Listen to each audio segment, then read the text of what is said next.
Hello and welcome to this video, which I'll be telling you about my thoughts on the songs for UMK 2025. A disclaimer. Israel shouldn't be allowed to participate at the Eurovision Song Contest 2025. The shortest and simplest reason being that I find the actions of the Israeli government to be abhorrent and their broadcaster isn't a separate entity. My reasons in their entirety, however, are numerous and too detailed for a disclaimer like this, but videos closely aligning with my point of view are listed in the description. I encourage you to watch those videos and do something. Further resources are added as and when they become relevant. I'll stop addressing this when it no longer needs to be addressed. Not in the usual setup, but I've still got the Finnish heart up on the wall behind me and a little robin on my shoulder. Uuden Musiikin Kilpailu is one of the highest quality national finals every year. I understand the thought process behind releasing each song separately, one day at a time more or less. And it does really give each song its time to shine. It's really nice in terms of that. It just annoys me slightly because I wait until the songs are out to listen to them so that my mood doesn't vary between listening to songs and I can compare them accurately with each other. Before going into listening to these songs, because I have already listened to them before starting recording, Erika Vikman was the big favourite before they even released any songs because everyone was remembering Cicciolina from 2020 and that was fun and fascinating. And this year she's got a non-Finnish title again, Ich komme. It's a whole promotional video in German. I was very fascinated by that and impressed. All in all, I'm kind of disappointed by UMK this year. Not really, because for any other country I'd be really impressed, but obviously they've got sky-high standards. And I'm still waiting out on the staging. The staging will change a lot. But all of these songs are very electronic feeling and not as different to one another as I seem to remember UMK being last year, for example.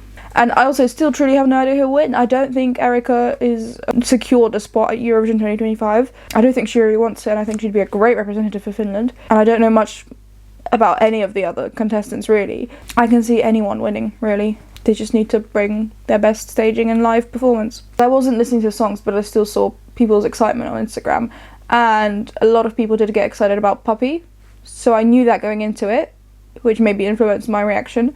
And some people were excited about Sekaisin. I don't think UMK is done by any means. I think they're still doing great work, and with teasing the songs, with the collages, and it's just generally whoever's organising UMK is doing a really great job. And just because I am mildly disappointed by the songs this year doesn't mean I don't enjoy the whole thing. I'm now going to give you my top 7. In my 7th spot is Aina by Vivi, which is a very pretty ballad and performed brilliantly in the music video. It's just a little bit boring to me for Finland, and maybe there's some nuances that I'm missing, but upon the first listen I've put it in my 7th spot. In my 6th spot is Made Of by Goldilocks, which is a little bit disco-y and has got a really good instrumental, but at the end of the day it is kind of just basic pop.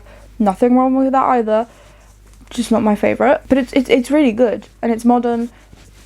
The instrumental's brilliant. In my 5th spot is Nightmares by Nea River, which is so Eurovision.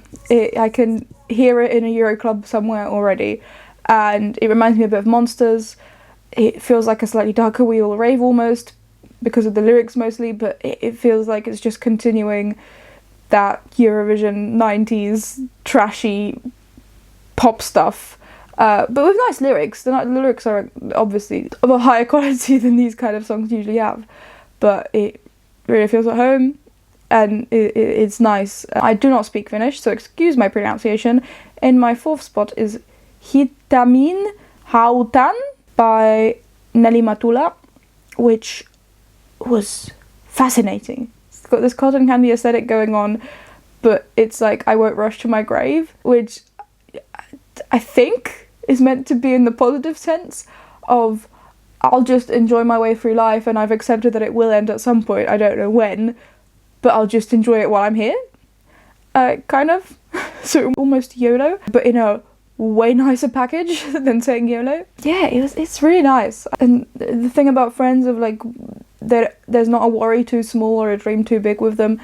There's some really nice lyrics in this for the fact that they're in Finnish and nobody's going to understand them, even if it does go to Eurovision. Obviously at UMK people will, but at Eurovision? the lyrics are going to be a bit wasted on the Eurovision viewers if this is the one that goes. In my third spot is Puppy by One Last Morning, which I was somehow surprised to find out is seemingly literally about a dog. It's got a grabbing start, it's like a heavy metal Schlager thing, and it's just the exact essence of Finland's perfect ridiculousness at Eurovision, and it'd be an entertaining entry to send. It would definitely be carrying the torch still from Kärja and Winner's 95 Man. Obviously, the comparisons in the Eurovision 2024 about Kärja were more targeted towards Strauss Klein or Baby Lasagna, but it's still Finland's flavour of ridiculousness in the best way possible. In the second spot, I have put Ich komme by Erika Wittmann.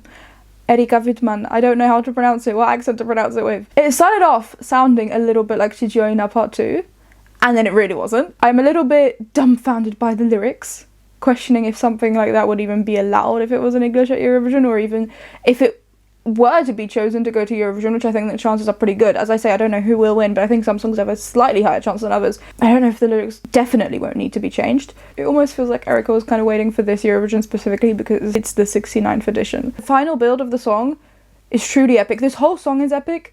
It's almost operatic in a way, despite all of the other sounds going on. It's not quite what I expected. And I didn't know what to do with it the first time I listened to it, so I had to give it a second listen. And I really do like it melodically. And I like listening to other languages. Just not always the lyrics that Erika chose, but it seems like she really does have fun with these performances, so good for her, honestly. It's great to watch people having fun. That does mean that my number one, somewhat surprisingly to me, but then again not really, is Sekaisin from Kosti. Maybe that's how you pronounce that. I do know what it is my number one. It's doing my silver bullet in songs, basically, of having a list of repeating stuff but changing one part of the stuff, basically, or not even one part, just having a repeating, changing list. Obviously this one being Sekaisin, but songs like Hot and Cold by Katy Perry were magical to me.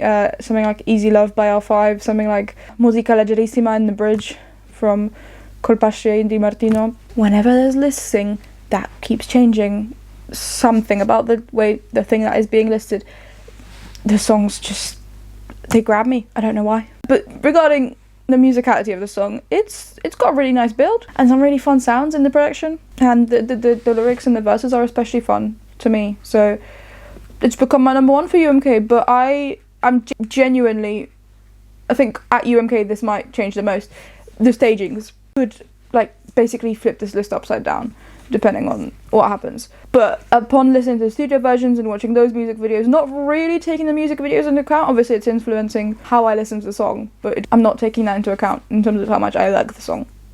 But it influences how I experience it, if that makes any sense. Let's have a quick look at the community rankings. I have looked at these already, and I waited to film this video. Hopefully that means that the community rankings have been updated, because another flaw in this system of releasing the songs one a day is that not everybody will have ranked everything, so I don't know how accurate this community ranking is. About 16 hours after the songs were finally released, after Ich komme was released. But in the 7th spot is Kosti, Sekaisin.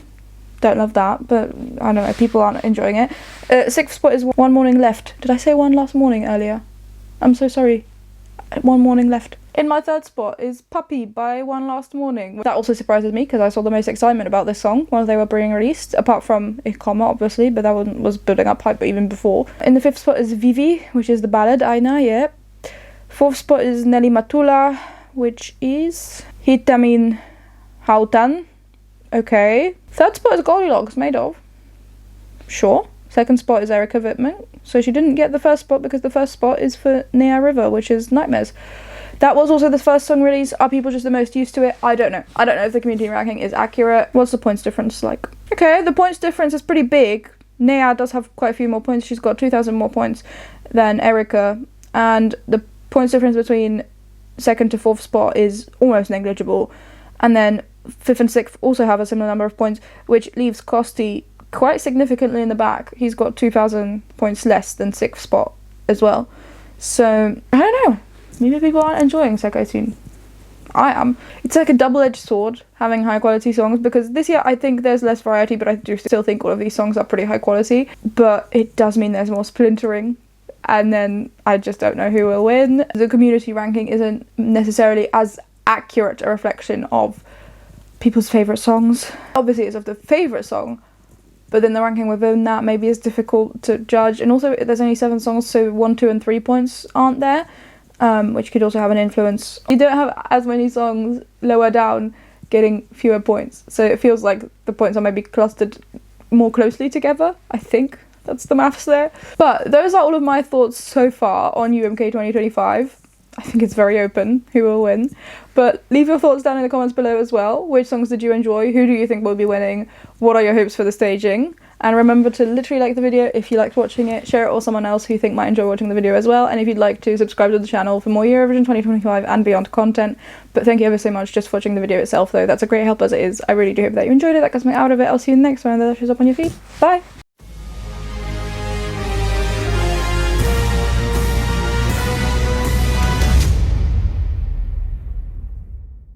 The little Robin stayed on for the entire video, even though I was kind of moving about.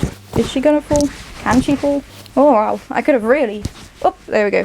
But I could have been really moving about with little Robin on my shoulder still.